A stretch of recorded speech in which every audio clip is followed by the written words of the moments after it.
Hello guys, welcome back to our channel Grassman Tamil. இன்னைக்கு நம்ம சயின்ஸ்ல ஒரு இம்பார்ட்டன்ட் டாபிக் பத்தி தான் பார்க்க போறோம். That is atoms. Let's get into the video. நம்ம எல்லாருமே பீச்சுக்கு போக ஆசைப்படுவோம். அது அலைகளை ரசிக்கிறதுக்காக மட்டும் இல்ல, மணல்ல விளையாடுறதுக்காகவும் தான். நம்ம எல்லாருமே மணல்ல வீடு கட்டி விளையாடிருப்போம். அப்படி நம்ம மணல் வீடு கட்டணும்னா சின்ன சின்னதா இருக்க மணல் துகள்களை ஒன்னா சேர்த்தாதான் முடியும். அதே மாதிரி நம்ம பார்க்குற ஒவ்வொரு பொருளும், நம்ம டச் பண்ணுற ஒவ்வொரு பொருளும், ஏன் நம்மளோட ஹியூமன் பாடி கூட பல ஆட்டம்ஸ் ஒன்றா சேர்ந்ததால தான் உருவாகியிருக்கு. இந்த ஆட்டம்ஸ் மணலை விடவும் ரொம்ப சின்னதாக இருக்கும். இந்த ஒவ்வொரு ஆட்டம்க்கும் நடுவில் ப்ரோட்டான்ஸ் அண்ட் நியூட்ரான்ஸ் இருக்குது. They are like a small family. அப்புறம் எலக்ட்ரான்ஸ்னு ஒன்று இருக்குது. இது ஆட்டமோட சென்டரை சுற்றி வரும். லைக் பீஸ் ஃப்ளவரை சுற்றி வருதில்ல, அதே மாதிரி. இதெல்லாம் பற்றி டீட்டெயில்டாக நம்ம நெக்ஸ்ட் வீடியோவில் பார்க்கலாம்.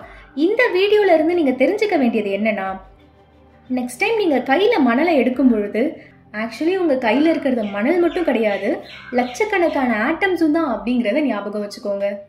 That's all about today's video. Thanks for learning with me today. Don't forget to like and subscribe for more videos like this. Thank you.